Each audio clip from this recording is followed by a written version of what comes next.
जय हिंद दोस्तों, आप सभी का स्वागत है। आज के वीडियो में हम लोग बात करेंगे आरआरबी टेक्नीशियन एग्जाम के बारे में, क्योंकि अभी भी ग्रेड थर्ड का रिजल्ट आना बाकी है और बहुत सारे ऐसे बच्चे जिनका एएलपी का एग्जाम लगा हुआ है, वो इस समय बहुत ज़्यादा डर रहे हैं कि अगर एग्जाम के पहले मेरा रिजल्ट आ गया तो मेरा एएलपी का भी एग्जाम खराब हो जाएगा अगर मेरा चयन नहीं होता है। उन्होंने बहुत सारे मैसेज भी किए कि भैया आप एक वीडियो बना दीजिए, और इन्हीं लोगों की वजह से मुझे ये वीडियो बनाना पड़ रहा है। तो सबसे पहले हम लोग बात कर लेते हैं कि रिजल्ट कब आएगा। रिजल्ट की जो सूचना थी मैंने आप लोगों को पहले ही बता दिया था। जो रिजल्ट का अनुमान था कि रिजल्ट कब आना है, आपको पोस्ट के माध्यम से बता दिया था। और आप सबको बता दूं, रिजल्ट एकदम तैयार हो चुका है, सिर्फ रिजल्ट पब्लिश करना बाकी है। तो भाई रेलवे को वो पब्लिश करना है, उसमें कितना समय लगेगा?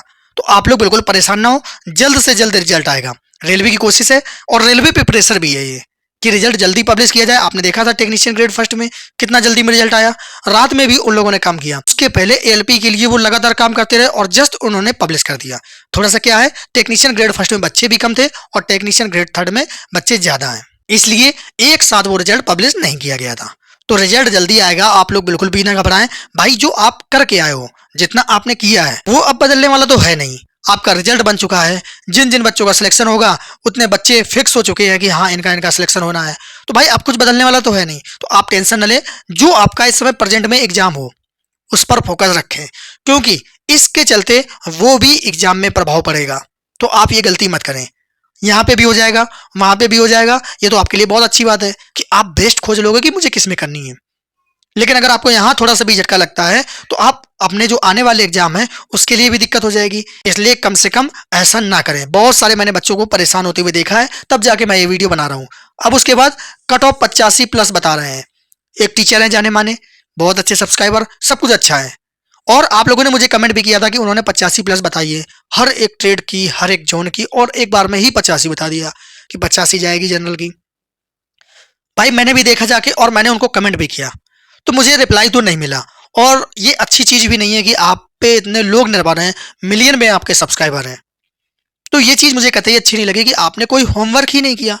आप वो कट ऑफ हो सकता है कि 1 घंटा 2 घंटा 3 घंटा बाद डाल देते, लेकिन उस पर थोड़ा सा एनालिसिस तो कर लेते कि हाँ कौन सी ट्रेड, कौन सी कैटेगरी। अब बताइए, अगर उन्होंने यूआर की 85 बता दी है, अब उसके नीचे वाले क्या सोचे?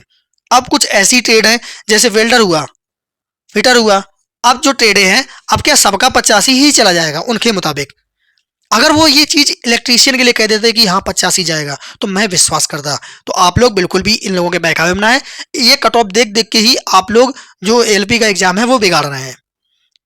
ये कट ऑफ तो उनके लिए कि चलो मैं फ्री बैठा हूँ, क्या करूँ, कोई पिक्चर देख रहा हूँ, कोई गाना सुन रहा हूँ, कोई एग्जाम नहीं लगा है, तो चलो कट ऑफ की आ गई वीडियो देख लेता हूँ कि ये भी कितना बता रहे हैं, इनका भी मैं देख लूँ कि हाँ ये कितनी बता रहे हैं। वो उनके लिए है, आपके लिए नहीं है।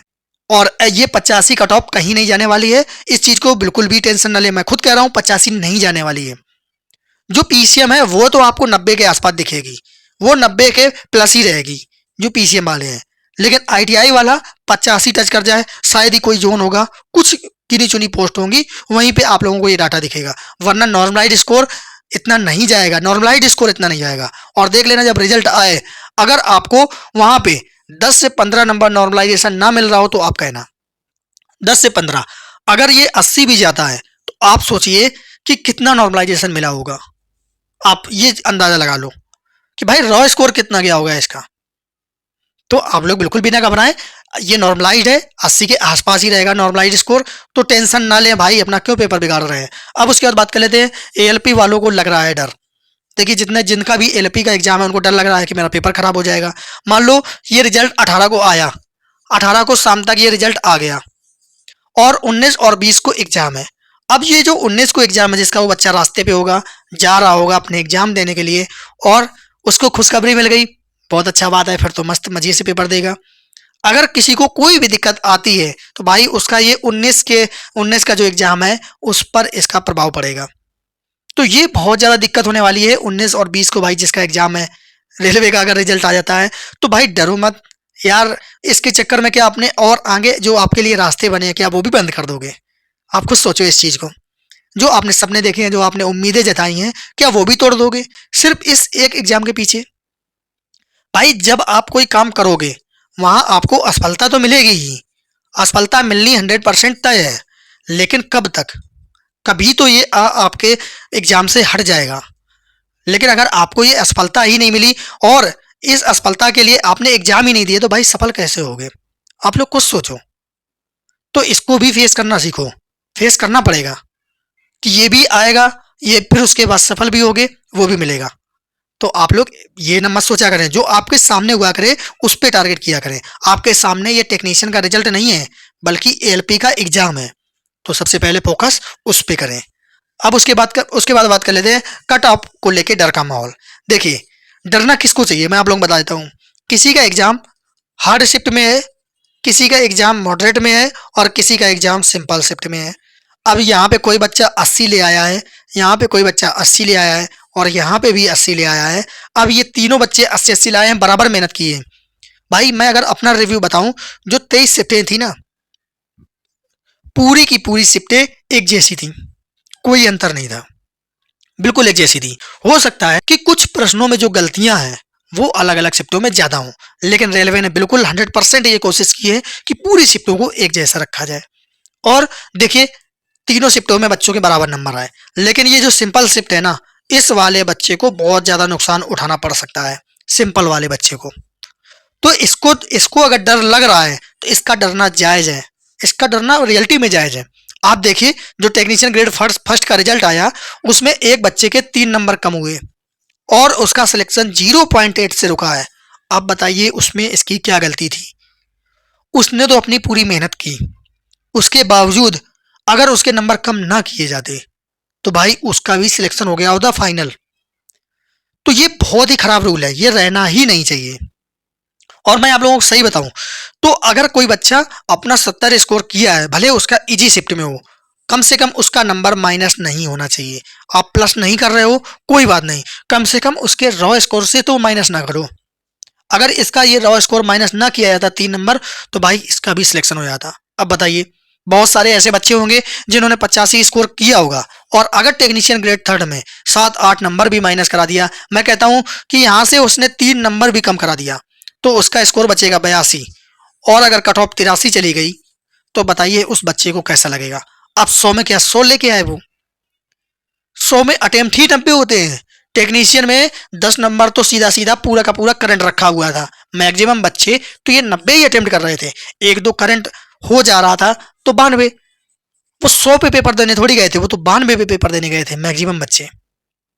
तो अब बताइए क्या उसने उसकी क्या गलती रहेगी? वो 85, इस 92 में 85 लाके भी उसका सिलेक्शन नहीं हुआ तो उसकी कोई गलती नहीं है। तो ये मैं सीधा कहता हूं भाई, ये नॉर्मलाइजेशन होना ही नहीं चाहिए, नॉर्मलाइजेशन बंद कर देना चाहिए। आप कुछ भी करें, आप जोन वाइज पेपर लेना, एक साथ क्यों पेपर कराते हैं? अगर कोई ऐसा जोन है, बिलासपुर है या मुंबई है या कोई भी जोन है, आप एक एक जोन का एग्जाम कराएं। आप देखेंगे कि अगर एक दिन में 3 शिफ्टें बनती हैं तो 3 जोन का पेपर एक दिन में हो सकता है। आपका अगर एक दिन में 3 जोन का पेपर हो जा रहा है तो भाई कहाँ की दिक्कत है? आप एक दिन में 2 जोन का करा रहे हैं, एक ही जोन का करा रहे हैं तो भी कोई दिक्कत नहीं है। कितना दिन चलेगा एग्जाम? 15 दिन, 20 दिन, 25 दिन? कोई कोई तो जोन ऐसा है जहाँ पे ज्यादा फॉर्म ही नहीं होता है, आप उन जोनों का तो एक दिन में, मतलब 2 शिफ्टें होती है तो 2 जोनों का एक ही दिन में करा सकते हैं। तो रेलवे को इस बारे में सोचना चाहिए और जो बड़े बड़े टीचर हैं उनको भी ध्यान देना चाहिए, क्योंकि नॉर्मलाइजेशन अच्छा नहीं है, बहुत सारे बच्चों की जिंदगी खराब कर देता है, उनकी मेहनत ही बर्बाद कर देता है। तो उनको इस बारे में सोचना चाहिए, नॉर्मलाइजेशन को रेलवे से हटा दिया जाए। तो भाई मैं उम्मीद है कि आप लोगों को मैंने सारे डाउट क्लियर कर दिए हैं। भाई एलपी वाले आप लोग डरे नहीं। और उसके साथ साथ मैं पहली बार ऐसा सोच रहा हूं कि जो मैंने अपडेट दी है वो गलत हो जाए, और वो इसीलिए सोच रहा हूं क्योंकि आपका एएलपी का एग्जाम लगा हुआ है और मैक्सिमम बच्चे ऐसे हैं जो सोच रहे अगर मेरा नहीं हुआ तो मेरा एएलपी का एग्जाम खराब हो जाएगा, और 19 और 20 को इसका एग्जाम लगा हुआ है। पहली बार है कि मैं ऐसा सोच रहा हूं कि ये जो अपडेट है ये गलत हो जाए, या रेलवे का जो सर्वर का इशू है ना इतना ज्यादा आ जाए कि ये 2 दिन तक 3 दिन तक ठीक ही ना कर पाए, कुछ एक्टिविटी ही ना कर पाए, मतलब रिजल्ट अपलोड ही ना हो। पहली बार मैं ऐसा सोच रहा हूं आप लोगों के लिए, क्योंकि एलपी वाले बच्चे परेशान हो रहे हैं। तो भाई देखते हैं क्या होता है, रेलवे की अपनी मर्जी है, रेलवे पे किसी का जोर ही नहीं चलता है, वो अपनी मर्जी से करेगा। लेकिन मैं तो कहता हूं कि इस 2-3 दिन ये सर्वर ऐसा बैठ जाए, ऐसा बैठ जाए कि कुछ पब्लिश ही ना हो पाए, कुछ काम ही ना करे, जिससे कि कम से कम एलपी वाले बच्चे अपने मन से पेपर दे के तो आए, उसके बाद आराम से रिजल्ट वो देख लेंगे। फिर भी जैसा होगा रेलवे की अपनी मर्जी है। मिलते हैं हम लोग अगले वीडियो में। जय हिंद।